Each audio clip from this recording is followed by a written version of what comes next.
Hello friends, इस video में JEE test number 1 के सॉल्यूशन का को आगे डिस्कस करेंगे। इसमें क्वेश्चन नंबर 7 टू 12 को सॉल्व करेंगे। तो क्वेश्चन नंबर 7 है कि Darjeeling toy train runs on a narrow gauge tracks where distance between two rails is approximately 60 centimetre. हाँ, जस्ट 60 सेंटीमीटर होता है नैरो गेज। आप ट्रेन के अंदर बैठेंगे तो वो 1 मीटर से ज़्यादा हो जाएगा, क्योंकि थोड़ा सा दोनों साइड से निकलता है ना। वो जो ट्रैक है, ये जो ट्रैक है, इसके दोनों साइड से यहाँ तक चला आता है वो कोच। लेकिन इसके बीच का जो डिस्टेंस है 60 सेंटीमीटर है, और पुराने ज़माने में यही नैरो गेज चलता था। अब जो है सो मीटर गेज आ गया, वो बड़ा वाला आ गया इसमें। नहीं, मीटर गेज इसके बाद मीटर गेज आया, और अभी जो है सो ब्रॉड गेज आ गया, उस 1 मीटर से भी ज़्यादा रहता है। अभी शुरू में ये नैरो गेज था 60 सेंटीमीटर, बाद में मीटर गेज आया जो 1 मिलीमीटर हो गया डिस्टेंस, अभी उससे भी ज़्यादा है।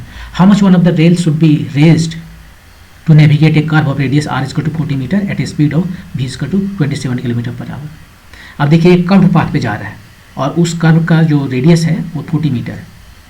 तो कुछ इससे बैंकिंग करना पड़ेगा। रोड में भी ऐसे होता है, रोड जहाँ पर टर्न करता है तो जो फर्दर अवे है फ्रॉम सेंटर ऑफ कर्व उसको थोड़ा उठा देते हैं ना, ताकि वो थोड़ा सा हेल्प करे नेविगेट करने में। तो यहाँ पर भी वही काम होगा कि यदि मान लीजिए ये कर्व हमारा पाथ है, तो ये दूर वाला है, सेंटर इधर है, तो दूर वाला इसको थोड़ा उठा देना चाहिए। तो ये हमारा इसका हॉरिजॉन्टल डिस्टेंस है, और इसको उठा के यहाँ पर ले आया है। ये हवा में है, ये पॉइंट हवा में है, यहाँ पर इस ट्रैक पर नहीं है, यहाँ पर ले आते हैं, हवा में ठीक रहेगा। ये देखिए यहाँ पर, और ये हम इसको ऐसे मिलाते हैं, ये 90 डिग्री है। तो ये एंगल जो है इसको कहते हैं बैंकिंग एंगल। और ये तो आर दिया हुआ है, इसका रेडियस है यहाँ से r इक्वल टू 40 मीटर। ये r यहाँ से यहाँ तक है, ये वाला सेंटर। और ये दोनों के बीच का जो डिस्टेंस है वो कितना है 60 सेंटीमीटर। ये है 60 सेंटीमीटर। इसका नाम दे देते हैं ए बी सी। ये बी सी जो है सो हाइट है, और हमसे पूछा गया कि कितना इसको उठाना पड़ेगा। तो यहाँ पर देखिए क्या है कि ये जो tan थीटा है वो कितना होगा। tan थीटा जो है बैंकिंग एंगल के साथ रिलेटेड होता है। tan थीटा जो है वो बैंकिंग एंगल है, थीटा बैंकिंग एंगल है, तो उसके साथ में रिलेशन होता है v square by R G. Actually v square by R एक स्पेशल नेम है इसका, पता है वो क्या है? वो है रेडियल एक्सलेशन। कोई भी चीज़ यदि सर्कुलर पाथ में घूमती है तो उसका एक एक्सलेशन होता है, रेडियल एक्सलेशन, ये वो होता है v स्क्वायर बाय आर। तो ये यदि उसके टर्म में हम लिखें, रेडियल एक्सलेशन के टर्म में ए नॉट बाई जी है। यही फार्मूला बहुत जगह काम आता है आपको। आप मान लीजिए आपके पास एक पेंडुलम है, ऐसे आराम से वो इक्विलिब्रियम में है। अब इस पूरा पेंडुलम को किसी दूसरे व्हीकल में रख लीजिए और व्हीकल को एक्सलरेट कीजिए ए नॉट से, तो क्या होगा, ये यहाँ नहीं रहेगा, इसका इक्विलिब्रियम आएगा इधर कहीं पर। ये एंगल थीटा नॉट होगा। यहाँ पर वो जो है सो इक्विलिब्रियम में रहेगा, अब यहाँ पर नहीं रहेगा। और ये इक्विलिब्रियम में जो है यहाँ पर भी सेम फार्मूला यूज होता है, tan theta equal to A naught by G. A naught इसका एक्सलेशन है। यदि आपके पास एक वाटर टैंकर है, ये वाटर टैंकर है, और इसमें पानी भर दिया गया है या दूध भर दिया गया है, जो कुछ भी है, यदि इसको हम इधर एक्सलरेट करेंगे तो ये ऐसे नहीं रहेगा हॉरिजॉन्टल। ये जो वाटर लिक्विड का लेयर है वो हॉरिजॉन्टल नहीं रहेगा, वो कुछ ऐसे आ जाएगा। तो ऐसे आ जाएगा, तो यहाँ पर जो एंगल बना tan थीटा, वो कितना हो जाएगा, वो फिर हो जाएगा ए नॉट बाई जी। यहाँ भी ए नॉट बाई जी, यहाँ भी ए नॉट बाई जी। और तो और यदि आपके पास एक इंक्लाइंड प्लेन पर कोई ऑब्जेक्ट रखा हुआ है और ये जस्ट मूव करने वाला है, और ये एंगल थीटा है, तो ये म्यू का वैल्यू जो है सो tan theta equal to mu के इक्वल होता है। तो tan थीटा हर जगह बहुत जगह काम आता है। खैर यहाँ पर हम अभी थोड़ा देर के बाद आपको बताएंगे कि ये फॉर्मूला कैसे आता है इस केस में, लेकिन फिलहाल इसको सॉल्व कर लेते हैं। तो tan थीटा है v स्क्वायर बाय आर जी। अब ये सभी हम हटा देते हैं, ये सभी केवल आपको दिखाने के लिए था।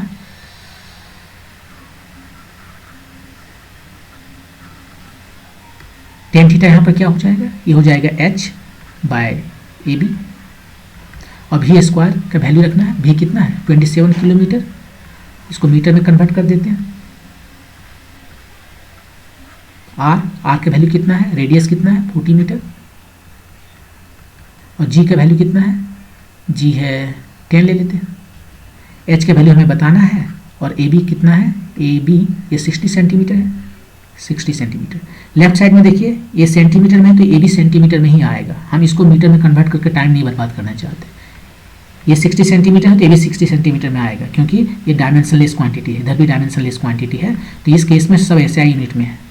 तो V square by R G एक डायमेंशनलेस क्वांटिटी है, तो ये खत्म हो गया, नहीं कोई डायमेंशन नहीं रहा। अब एच का वही डायमेंशन होगा जो ए बी का डायमेंशन होगा, तो यहाँ हम इसको मीटर में नहीं बनाते हैं, जिस सेंटीमीटर में ही रहने देते हैं। एच जो आएगा वो सेंटीमीटर में आएगा।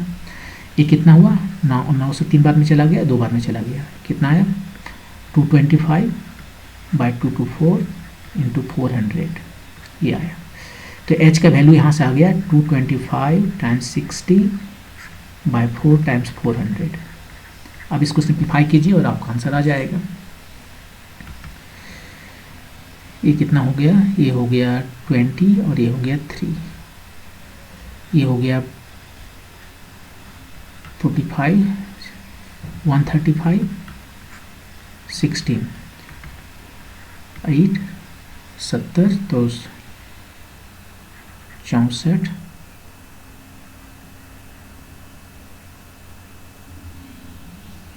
कुछ इतना है लगभग, इतना सेंटीमीटर, 8.4 सेंटीमीटर आपका आंसर हो गया ये।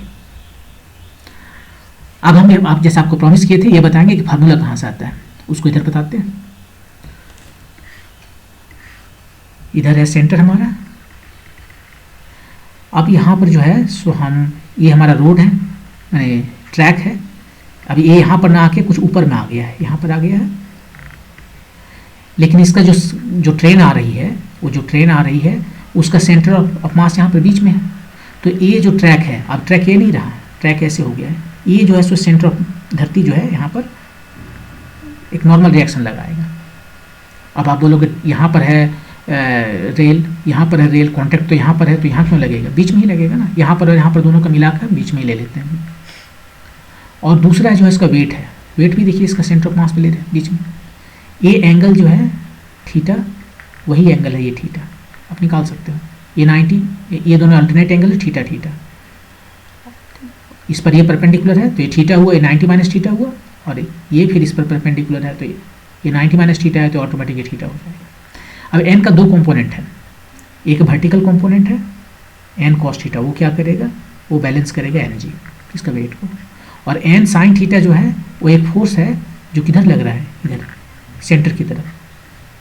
तो सेंटर की तरफ जो फोर्स लग रहा है वही फोर्स सेंट्रीपिटल फोर्स प्रोवाइड करेगा, क्योंकि एक सर्कुलर पाथ में मूव कर रहा है, और सर्कुलर पाथ में मूव करने के लिए एक सेंट्रीपिटल फोर्स का जरूरत होता है, जिसका वैल्यू होता है mass time V square by R.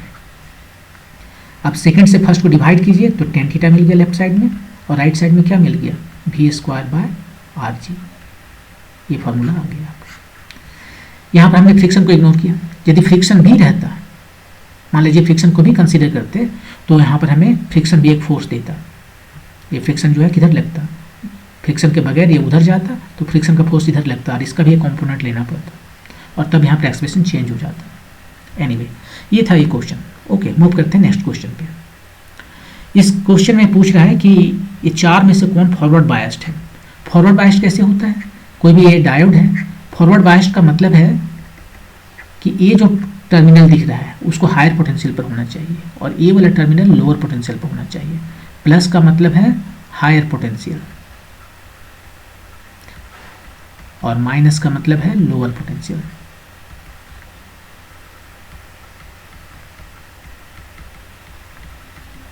अब यहाँ पर देख लीजिए इसमें से कि कौन हायर पोटेंशियल पर है और कौन लोअर पोटेंशियल पर है। ये यदि हायर पोटेंशियल पर है तो फॉरवर्ड बायस्ड है। यहाँ 6 वोल्ट है, यहाँ पर 0 वोल्ट है, दोनों में कौन बड़ा है, 6 वोल्ट बड़ा है। 6 वोल्ट किसके साथ कनेक्टेड है, प्लस के साथ कनेक्टेड है, तो ये फॉरवर्ड बायस्ड हो गया। दूसरा में देखिए बाकी सब रिवर्स बायस्ड होगा। देख लीजिए ये 4 वोल्ट 2 वोल्ट, बड़ा कौन है 4 वोल्ट, 4 वोल्ट किसके साथ कनेक्टेड है, माइनस के साथ कनेक्टेड है, तो ये रिवर्स बायस्ड हो गया।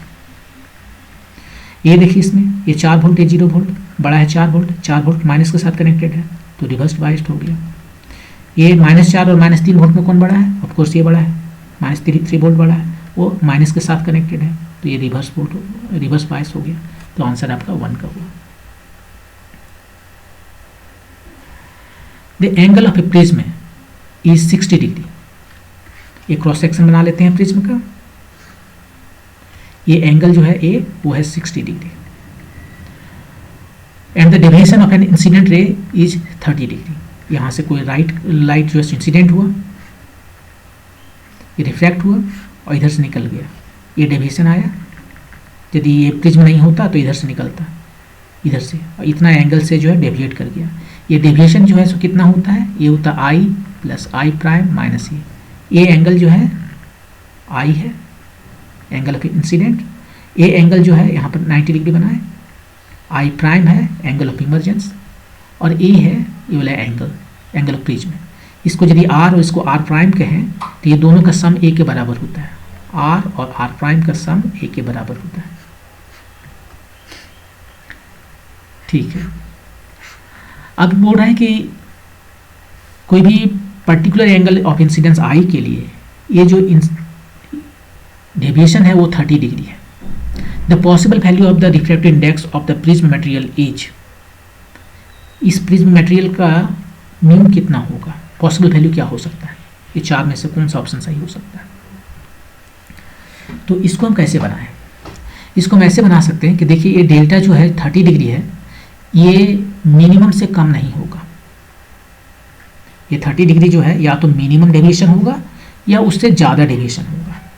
डेल्टा जो है वो हमेशा डेल्टा मीन के बराबर या उससे ज़्यादा होता है। हम यहाँ एज्यूम करते हैं कि ये 30 डिग्री ही मिनिमम है, इसको एज्यूम करते हैं। तो यहाँ हम एज्यूम कर रहे हैं कि ये जो डेल्टा हमारा 30 डिग्री है वही हमारा मिनिमम है मान लीजिए, और यदि ये मिनिमम है तो म्यू कितना होगा, उसके लिए हमारे पास एक फार्मूला है। मिनिमम के साथ में म्यू का रिलेशन के लिए एक फार्मूला है, वो है sine angle of prism delta M by 2 sine A by 2। तो यदि ये डेविएशन मिनिमम है तो म्यू कितना होता, वो यहाँ से निकल जाएगा। सबके वैल्यू देखिए, ये 60, लैम्डा 30, 60 प्लस 30 90, उसको 2 से डिवाइड किए 45 बाय ए बाई 2, ये तो 60 है, उसका हाफ हो गया 30, और दोनों का यदि हम वैल्यू रखते हैं 1 by square root over 2 times 2 by 1 square root over 2 आया, मतलब 1.414 आया। तो यदि ये एंगल हमारा मिनिमम है तो इसका रिफ्रैक्टिव इंडेक्स कितना होना चाहिए, म्यू, इसको म्यू नॉट कह लेते हैं, जो 1.4 आ रहा है। अब जो भी एंगल हमें नहीं पता है कि रियली मिनिमम है या नहीं, हमने मिनिमम लेके यदि इसका कैलकुलेट किया तो म्यू आना चाहिए 1.41। ये लैम्डा जो है वो हमेशा लैम्डा मीन से ज़्यादा होगा, तो लैम्डा मीन से ज़्यादा होगा मतलब म्यू जो है वो अभी जो हमने म्यू निकाला उससे ज़्यादा होगा। क्यों, लैम्डा यदि लैम्डा मीन से ज़्यादा है तो म्यू क्यों म्यू नॉट से ज़्यादा होगा। ऑफकोर्स यहाँ से देख सकते हैं ना, ये जो हमारा डेविएशन है, ठीक है, यदि म्यू बढ़ जाएगा तो ये और नीचे आ जाएगा, ये नीचे आएगा। म्यू बढ़ गया, रिफ्रैक्टिव इंडेक्स बढ़ गया तो इसका बेंडिंग और बढ़ जाएगा, और बेंड कर देगा इसे, और बेंड कर देगा तो डेविएशन बढ़ जाएगा। इसी का उल्टा यहाँ लिख रहे हैं, डेविएशन बढ़ गया इसका मतलब म्यू है ज़्यादा हो गया पहले से। एंगल यदि ऑफ इंसिडेंस ऑफ कोर्स हमें नहीं चेंज करना है, यदि हमने एंगल ऑफ इंसिडेंस चेंज नहीं किया है और एक पर्टिकुलर डेविएशन हमें मिल रहा है जो इस केस में 30 डिग्री है, इससे भी यदि ज़्यादा डेविएशन हमें मिलेगा इसका मतलब म्यू उससे भी ज़्यादा होगा, तभी तो इसको ज़्यादा बेंड करेगा। तो इसलिए लैम्डा जो है, ये डेल्टा जो है डेविएशन, वो डेल्टा मीन से तो ज़्यादा होना ही है हमेशा, कभी उससे तो कम होगा नहीं। इसका मतलब म्यू जो कुछ भी होगा इसको मिनिमम मान कर हमने जो बनाया उससे ज़्यादा होगा। तो कहने का ये मतलब है कि जो भी म्यू होना है वो इससे ज़्यादा होगा। अब इसमें से ढूंढ के बताइए इससे ज़्यादा कौन है, ये होगा नहीं, ये होगा नहीं, ये 1.4 भी वो उससे कम है नहीं, ये होगा, ये पॉसिबल है। यहाँ पर देखिए ऑलरेडी कहा है इसने कि ये 30 डिग्री है और हमें नहीं पता है कि ये मिनिमम है या नहीं, हो सकता है मिनिमम जो है सो 25 डिग्री हो, तो ये सही हो सकता है उस केस में। लेकिन कौन पॉसिबल है जिसको हम 100% गारंटी के साथ कह सकते हैं कि ये हो सकता है आराम से। ये नहीं, ऐसा नहीं है कि ये 1.2 नहीं हो सकता है इसका डेल्टा मिनिमम जो है 10 डिग्री हो, तो उस केस में ये भी काम चल जाएगा। लेकिन हम गारंटी के साथ नहीं जानते, एक पर्टिकुलर एंगल के लिए हमें ए डेविएशन मिला है, ठीक है, तो ये भी हो सकता है लेकिन हम गारंटी के साथ नहीं जानते। लेकिन पॉसिबल वैल्यू जो है इसका वो हम गारंटी के साथ जो जानते हैं कि 1.4 से जो भी ज़्यादा है वो सब होगा। तो इसलिए हम आंसर में ये चीज़ को चूज करेंगे। ओके, मूव करते हैं नेक्स्ट क्वेश्चन पे।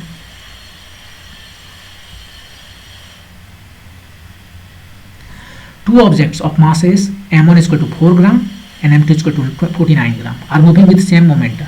मोमेंटा जो है सो दोनों का सेम है। इनिशियल फाइनल दो ऑब्जेक्ट है ना, तो 1 2 लिखे, 1 और 2 दोनों का मोमेंटा सेम है।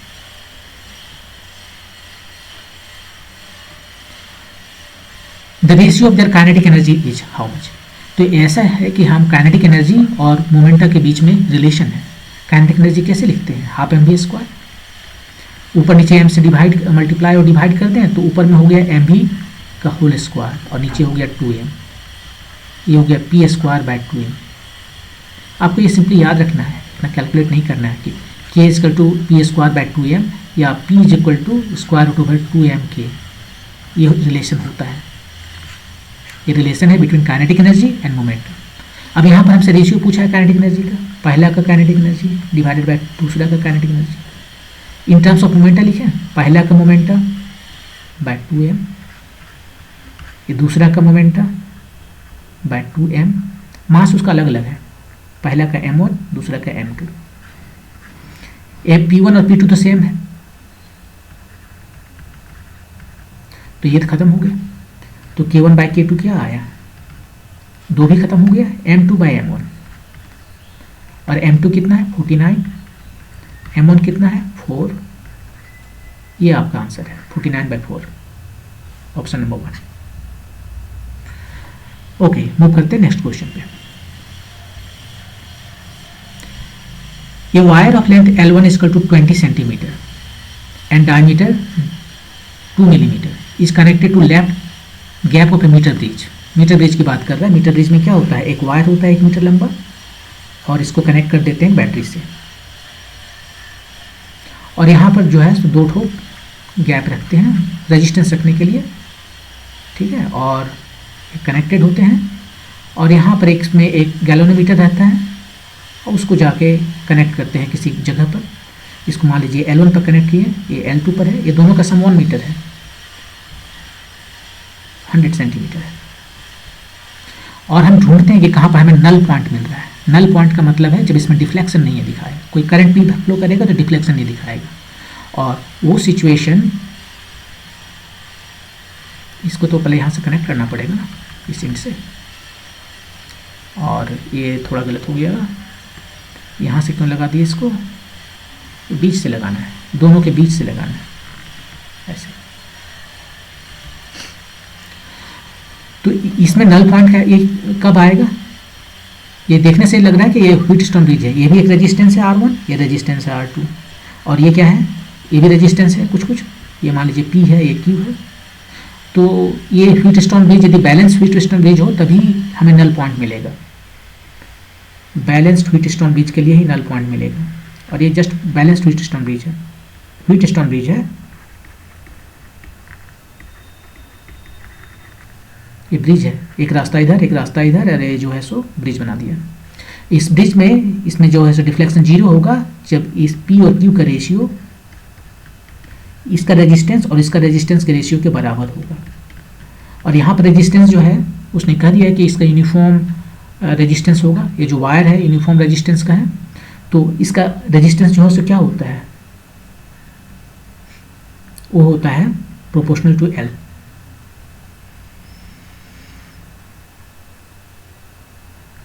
Wire is of the same material in the left gap and the left, ये तो दूसरा चीज़ है। इसमें यूजुअली हम जो लेते हैं उसका रेजिस्टेंस एक ही मटेरियल है और हर जगह सेम यूनिफॉर्म रेजिस्टेंस का होता है। तो यहाँ पर R जो है सो प्रोपोर्शनल टू क्या होता है, R जो होता है रो L बाय A। इस मटेरियल के लिए, ये जो मीटर ब्रिज है उसके लिए रो और A सेम है, तो R प्रोपोर्शनल हो गया L के।